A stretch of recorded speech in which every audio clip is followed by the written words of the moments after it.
ॐ सर्वमङ्गलमाङ्गल्ये शिवे सर्वार्थसाधिके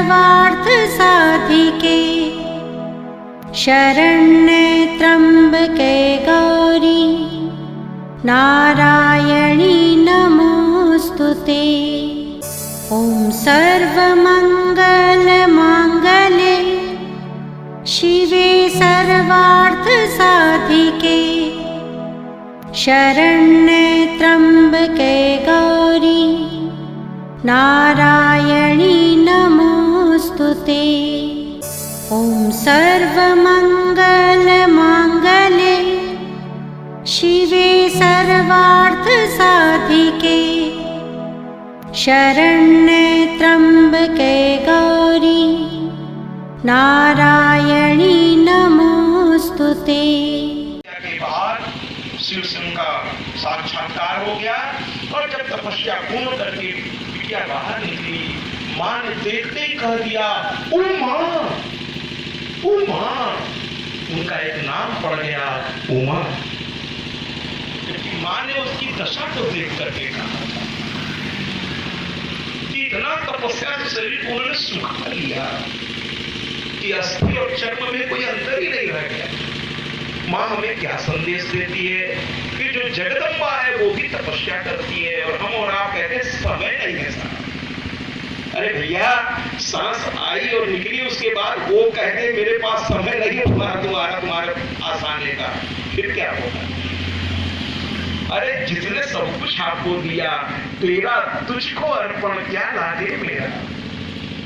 हम क्या भगवान पर भी क्या आसान करेंगे और लगे हाँ यहाँ तपस्या की बात आ रही है तो मैं एक बात और कह दूं, माताओं से कहना चाहूँ, आप लोग बैठ के माँ के दरबार में बड़े अच्छे अच्छे कीर्तन करते हैं और मेरे संगीत की टीम यहाँ नहीं है, वरना वो लोग जब चर्चा में ये करता हूँ तो वो मुस्कुराने लगते हैं। मैं कहता हूँ कि जो माताएं हैं ना, एक ढोलक ले लेती हैं और एक चम्मच ले लेती है, चार बार कहाँ उनके पास होता है और ढोलक बजना शुरू, चम्मच उस पर टन होना शुरू और माँ के बड़े प्यारे प्यारे गीत आप लोग गाती। लेकिन एक बात किया तो कुल मिलाकर के सब लोग गीत में डूब जाते हैं, लेकिन मैं माँ से भी आप सबसे कह रहा हूं और आप सबसे भी कि गीत कीर्तन किसको कहते हैं, जरा इसको समझना जरूरी। पूजा पाठ की पद्धति समझते नहीं हम लोग और फिर कहते हैं असर नहीं कर रहा। काहे को असर करेगा? आप घी आहुति में नहीं डाल के जमीन पे डाल रहे और फिर कह रहे हैं अग्नि प्रज्वलित नहीं हो रही है। अरे काहे का असर करेगा? कीर्तन का मतलब पहले समझना होगा। कीर्तन को अगर संधि विक्षेप कर दें तो कीर्ति धन तन, कीर्ति धन तन अर्थात कीर्तन वो है जो अपनी कीर्ति और अपने तन से ऊपर उठ के किया जाए, वो कीर्तन है। स्वयं को भूलकर अपने इष्ट के लिए जो गाया जाए। और हम क्या करते हैं साहब, कीर्तन करते समय अपनी पोज देखते हैं। पहले तो वीडियोग्राफी हो रही है तो सही हो रहा नहीं, कहीं हाथ गलत तो नहीं जा रहा। अरे भैया, आप कीर्तन कर रहे हैं, वीडियोग्राफर अपना काम करेंगे, आप अपना काम करिए ना, कीर्तन करिए और कीर्ति और तन से ऊपर उठिए। अगर बगल ये में देखिए चचा बैठे हैं, आज ये बैठी हैं, वो बैठे हैं, वो क्या सोचेंगे? अरे क्या सोचेंगे? आप भजन कर रहे हैं। शादी विवाह में जब नृत्य करते तब तो आप नहीं सोचते कि कौन देख रहा है, कैसा लगेगा। लेकिन भजन कीर्तन की जब बात आती है तो आप संकोच कर जाएंगे। ताली बजाने की कथा बात आएगी आप संकोच कर जाएंगे। ऐसा क्यों? अरे माँ का दरबार है, उसको रिझाने आए ना हम, तो आइए ना थोड़ा नाचें, गाएं, कीर्तन करें। और कीर्तन में क्या है? कीर्तन में ये कीर्तन नहीं है मैया, आप सबसे मैं बता दूं, ये कीर्तन नहीं है कि मैया कर दो मुरादे पूरी, हलवा पूरी बांटूंगी। ये कीर्तन नहीं। मतलब आप माँ से शर्त लगा रही हैं कि जब आपकी मुराद पूरी होगी तब माँ के लिए हलवा पूरी बनाएंगी। यानी आप ये कहना चाहती हैं कि अगर मुराद नहीं पूरी होगी तो जाने दीजिए, नहीं बनेगा। आप ये कहना चाहती हैं क्या? नहीं ना, नहीं कहना चाहती होंगी आप, तो अनजाने में आपसे गलती हो रही है। क्या बच्चा अपने माँ बाप से कहता है पहले वसीयत पे साइन करो तब तुम्हारा पैर दबाएंगे? ऐसा अनर्थ करेंगे क्या आप लोग? अरे मैया को कहिए माँ दर्शन दो, माँ तू मुझे दर्शन दो। कहते ना नाम है तेरा तारनहारा, कब तेरे दर्शन होंगे, कब तेरे दर्शन होंगे? तो आइए ना रंभ और करम्भ के चले। एक तरफ वो क्या कहते हैं तपस्या कर रहा है, दूसरी ओर वो तपस्या कर रहे हैं। प्राचार्य हृदय से इस मंडप में आपका स्वागत है। आप जैसे आदरणियों को आने से हमारी ऊर्जा बढ़ती है। जय माता जी। बैठे विराज।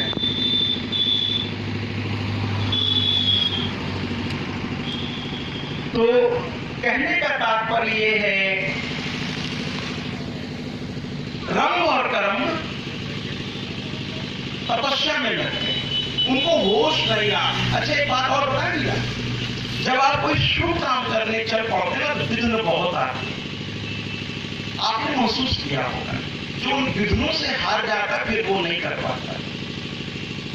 कथा का संकल्प अगर आपने ले लिया मान लीजिए कभी के लिए, तो आप देखिए आप नाना प्रकार से परेशान होंगे, लेकिन अगर आप उन परेशानियों को नियंत्रित करके आप आगे बढ़ते रहेंगे तो आप सफल हो जाएंगे। आप कोई हवन अनुष्ठान करके देखिए, है लेकिन कहना नहीं चाहिए, कोई गलत काम करने चाहिए तो व्यवस्थाएं अपने आप हो जाने लगती है। बड़ी विडंबना है ये इस कलयुग की। और अच्छे काम में विघ्न आते। अब आप कहेंगे कि ये भगवान का काम है, इसमें विघ्न। अरे भैया भगवान या कोई विघ्न नहीं डाल रहा, आपके पाप कर्म जानते हैं और जाने अनजाने में आदमी से न जाने कितने होते रहते हैं। वो जानते हैं कि अगर ये शुभ कर्म हो गया तो मुझे जलकर राख होना होगा। और किसी व्यक्ति को अगर आपने घर में विधिवत जगह दे रखी है और उसकी थोड़ा सोच अच्छी नहीं है तो वो क्या आपका घर छोड़ेगा? पाप जाना चाहेगा आपके पास से, इतने सम्मान से तो आप उसको रखे हुए हैं अपने पास, तो क्यों जाएगा? कहाँ जाएगा वो? तो कहता भैया शुभ कर्म मत करो। तो विघ्न को इस रूप में लीजिए कि हमें शुभ कर्म करने से रोका जा रहा है। ये कोई भी तपस्या करिए, वो राक्षस भी करते थे, उनके अगल बगल में बहुत सारी दिक्कतें आती थी, बहुत सारी दिक्कतें, लेकिन वो करते थे और करके अंत में सफल होते थे। यहां एक विघ्न आया, इंद्र को लगा कि अगर ये सफल हो गए तो ये दुष्ट प्रवृत्ति के लोग हैं। उन्होंने क्या किया? ग्राह्य का रूप धारण किया। सरल भाषा में बताएं, मगरमच्छ का रूप धारण किया और जल के अंदर प्रवेश करके, क्योंकि मगरमच्छ जल नहीं रहता है, करम्भ यहां तक डूबा हुआ मंत्रों का उच्चारण कर रहा था जो भी मैंने बताया, और उसका पैर पकड़ा ग्राह्य रूप में और घसीटा। मगरमच्छ की आदत होती है वो जल में घसीटता है, क्योंकि जल में उसकी ताकत बहुत बढ़ जाती है, तो जल के बाहर वो थोड़ा ताकतहीन होने लगता है। तो जब मगरमच्छ से लोग युद्ध करते हैं तो उसको जल से बाहर लाने की कोशिश करते हैं और वो जल में खींचने की कोशिश करता है। ये दोनों ही तरफ से अपने तरीके से चलता है, समझ रहे? तो खींचने लगे, और वो सामान्य मगरमच्छ तो था नहीं, इंद्र थे, वृत्तासुर के वध करने वाले इंद्र। खींच डाला और कुछ ऐसा खींचा कि कर्म अपने को संभाल नहीं पाया और अंत में वो मारा गया। रंग देख करके गुस्से से थर थर कांपने लगा। अच्छा एक बात बता दिया, तामसिक वृत्ति में जब उसके मन की ना हो तो क्रोधित बहुत जल्दी हो जाती है। सज्जन तो बहुत कम क्रोधित होते हैं, कभी कभार जब बहुत गलत होने लगता है तब उनको क्रोध आता है, लेकिन तामसिक वृत्ति उसके मन की हुई नहीं तो उसको नहीं हुई तो क्रोध आ गया। अब इसको क्रोध आ गया और इसने देखा कि पाला इंद्र से पड़ा है, अब अभी शक्ति तो मुझे मिली नहीं, तपस्या तो पूरी हुई नहीं, इंद्र बीच में ही आ गए। गुस्से में कभी कभी आदमी ना गुस्से में बड़े अजीब अजीब निर्णय ले लेता है। इसने क्या निर्णय ले लिया कि मेरा भाई मर गया, मैं भी मर जाता हूं। देखिए मूर्खता है, भगवान ने आपके शरीर को दिया है तो लेने का अधिकार उसी के पास है। तो कहने का तात्पर्य यह है, उसने अपने एक हाथ से अपने बालों को कस के पकड़ा, दाहिने हाथ से उसने खट उठाई और कहा खत्म कर दूंगा, अपने सर को काटकर जलती अग्नि में आहुति डाल दूंगा। सामने एक कुंड जल रहा था और जैसे ही उसने उठाकर खट अपने ही सर पे मारने के लिए कोशिश की, अग्निदेव प्रकट हो गए। बोलिए श्री अग्निदेवाय नमः। ओम अग्निदेव की जय। अग्निदेव मैं उन्हें प्रणाम करता हूं क्योंकि वो देवताओं के मुख करे गए, उनमें पड़ी हुई आहुति वो देवताओं तक पहुंचाने का, लेकिन वो भी बिना दाहिका शक्ति के देवताओं तक वो भी पहुंचाने वाली आगे कथा आएगी कि अग्निदेव में आहुतियां पड़ रही हैं फिर भी देवताओं तक नहीं पहुंच रही थी। देवता ब्रह्मा जी के पास गए और उसमें बड़ी प्यारी कथा है। ब्रह्मा से जिसका हमको हमारा भार नहीं मिल पा रहा है, तो ब्रह्मा जी ने कहा ऐसा कैसे हो सकता है, क्या नीचे अनुष्ठान यज्ञ इत्यादि नहीं हो रहे हैं? क्या हो रहे महाराज? क्या सब कुछ हो रहा है, विधिवत हो रहा है? क्या हाँ विधिवत हो रहा है, बड़े बड़े ऋषि कर रहे हैं, तो फिर तुम तक कैसे नहीं पहुंच रहा है? वो एक अलग कहानी। फिर इसके बाद ब्रह्मा जी ध्यान मग्न हुए, फिर वहां दाहिका शक्ति को उन्होंने प्रकट किया। वो कथाएं आएंगी 6वें 7वें दिन, सारी देवियों की जब कथाएं आएंगी तो उसमें ये कथा भी आएगी। तो कुल मिलाकर के अग्निदेव प्रकट हो गए। मैं अग्निदेव को पुनः बारंबार नमन करता हूँ, सतत नमन करता हूँ, वंदन करता हूँ और बस उनसे कहना चाहता हूँ कि हम सब पर अपनी कृपा बनाए रखें। इसके बाद उन्होंने कहा अरे मूर्ख क्या कर रहा है तू? कहे महाराज हमारे भाई को इंद्र ने मार दिया, मैं भी मर जाऊंगा। अग्निदेव ने कहा तो मर के क्या हो जाएगा? मर के क्या हो जाएगा? तुम यहाँ किस लिए आए थे? मरने आए थे? नहीं, हम तो तपस्या करने आए थे। तो कहे फिर कर ना, कहीं मेरे भाई को मार डाला। तो कहे तू अपना काम कर भाई, मरना होगा तो तुमको भी मार डालेगा या मार डालेंगे, तुम अपना काम करो ना।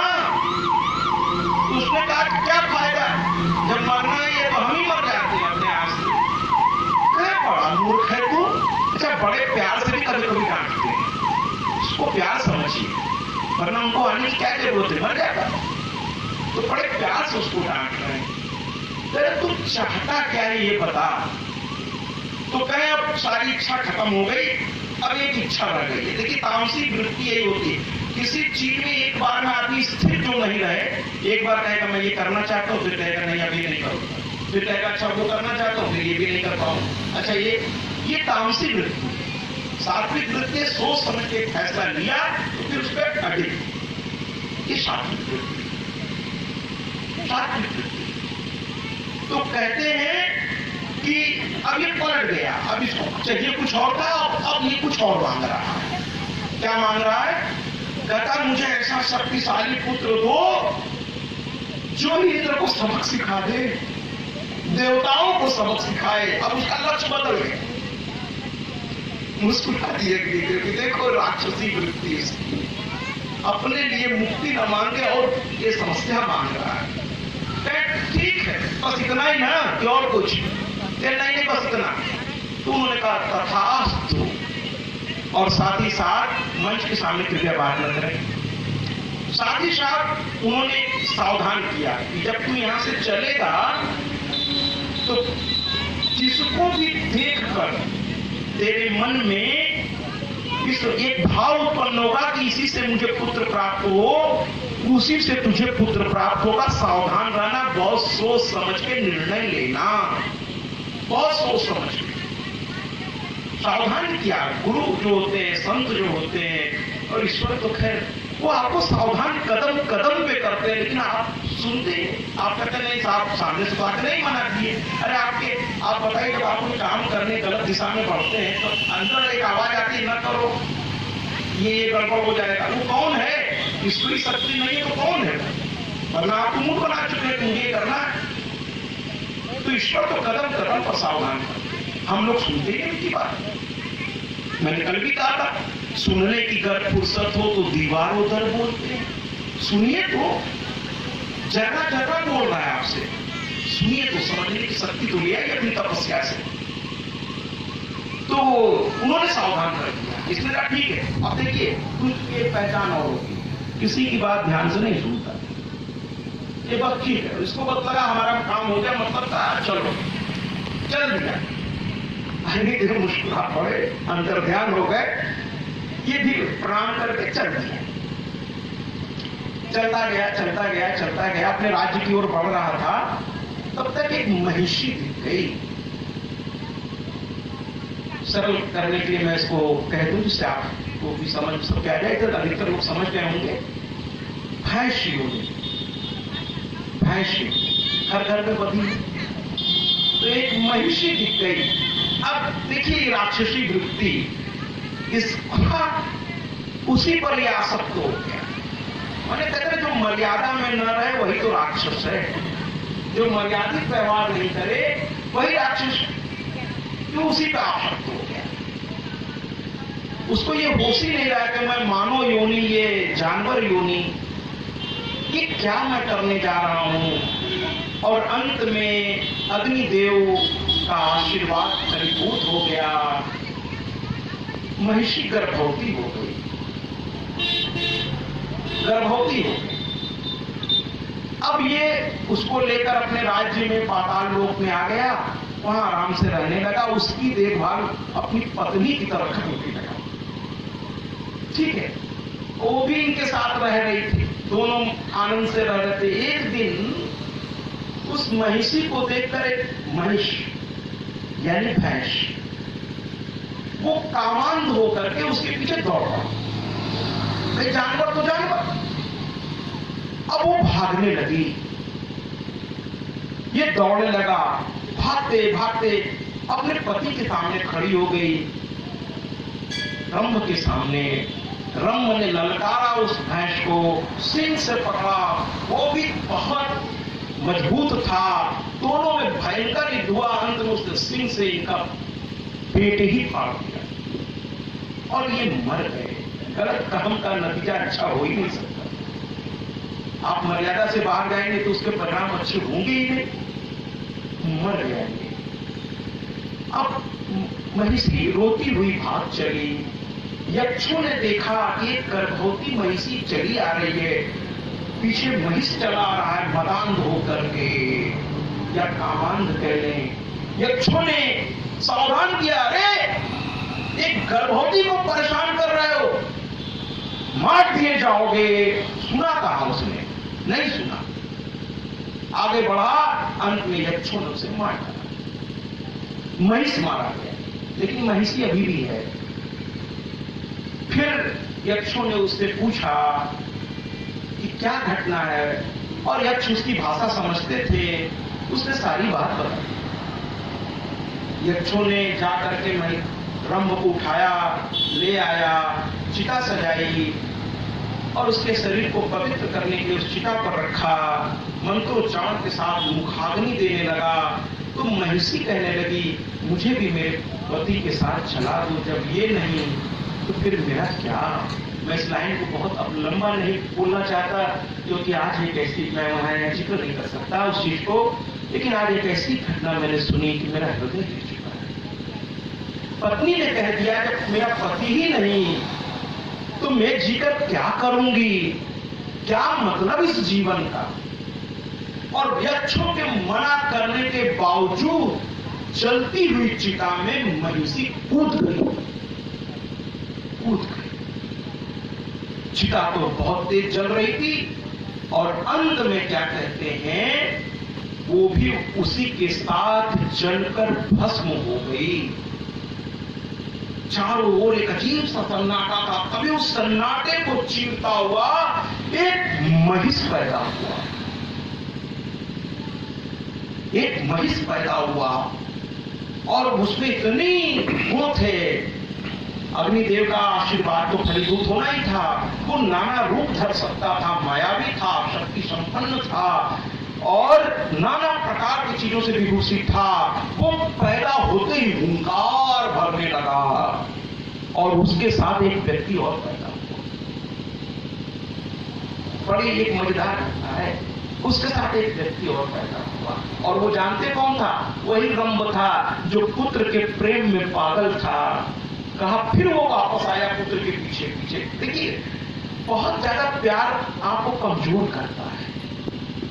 किसी भी चीज से बहुत लगाव आपको मजबूत नहीं करता, आपका कमजोर पक्ष हो जाता है। कोई भी उसको दबाएगा, आप छनछना जाए। कमजोरी कम से कम रखिए, कमजोरी कम से कम रखिए। रखना ही तो भैया एक कमजोरी रखिए ना, कि अपने इष्ट को प्यार, वो आपकी कमजोरी बन जाए तो वो ताकत बन जाएगा। भौतिक कमजोरियां कम रखिए, कम रखिए। तो कुल मिलाकर एक और व्यक्ति पैदा हुआ, बहुत बलशाली, बड़ा तेजस्वी। राक्षसों में ये मत समझिएगा कि उन्हें तेज नहीं आता, तपस्या करके आते थे, वो और बात है कि बाद में अनेक करना शुरू कर। तो एक और व्यक्ति पैदा हुआ, और नाम सुनकर आप चौंक पड़ेंगे। जो लोग जानते हैं वो तो जानते ही होंगे, लेकिन जो नहीं जानते वो चौंक पड़ेंगे। यहाँ एक और व्यक्ति पैदा हुआ जिसका नाम था रक्तबीज। रक्तबीज, दो लोग उत्पन्न हुए, महिषासुर और रक्तबीज। दोनों संसार के लिए प्रलय थे, पूरे ब्रह्मांड के लिए प्रलय थे। दोनों ने पैदा होते ही तपस्या का मार्ग चुन लिया। देखिए, राक्षस तक जानते थे कि कुछ प्राप्त करना है तो तपस्वी जीवन बिताना पड़ेगा, और हम आप हैं तपस्या से भागते हैं। कथा में आने से, अरे साहब तपस्या है ये, बिना तपस्या के तो भगवान विष्णु भी नहीं प्राप्त किए, वो भी रात में अपने इष्ट को जपते रहते। अब आप पूछेंगे उनके इष्ट कौन है? आने दीजिए, कथा बताता। कथा है कि ब्रह्मा जी यही प्रश्न पूछ लेंगे कि मेरे लिए तो सब कुछ आप ही है, फिर आप किसका नाम जपते रहते? जब देखिए आप योग ध्यान में लगे रहते, आपको क्या कमी है? सारे देवताओं में श्रेष्ठ आपको माना जाता है, फिर आप किसकी पूजा में रात दिन लगे रहते? जब आओ आप ध्यान में लगे रहते, पूजा पाठ में लगे रहते। ये बात आएगी, ये बात आएगी। तो कुल मिलाकर के महिषासुर के साथ रक्तबीज दोनों अलग अलग दिशा में तपस्या करने चल पड़े। दोनों ने ब्रह्मा की तपस्या सोची, लेकिन दिशा दोनों की अलग अलग हो। पिता एक तरफ, पुत्र एक, तो कि नाम बदल गया, योनि बदल गई, पिता पुत्र का संबंध रहा भी नहीं, दोनों एक साथ जन्म लिए, दोनों की दिशा अलग हो गई। और रक्त, भैया बात नहीं करें, भैया मंच के सामने बात न करें। तो दिशा बदल गई। अब आपको मैं बताऊं, रक्त बीज थोड़े देर के लिए, अब इसको यहीं रक्त बीज के इस कैरेक्टर को, इस चरित्र को मैं यहीं थोड़ा रोक दूंगा, क्योंकि वो तपस्या में चला जा चुका है, वो तपस्या में गया।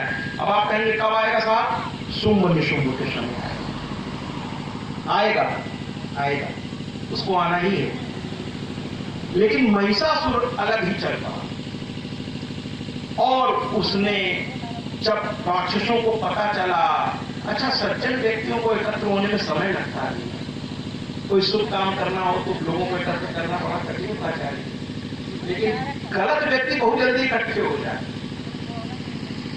ठीक है, गलत काम के लिए गलत व्यक्ति बहुत जल्दी इकट्ठे हो जाए।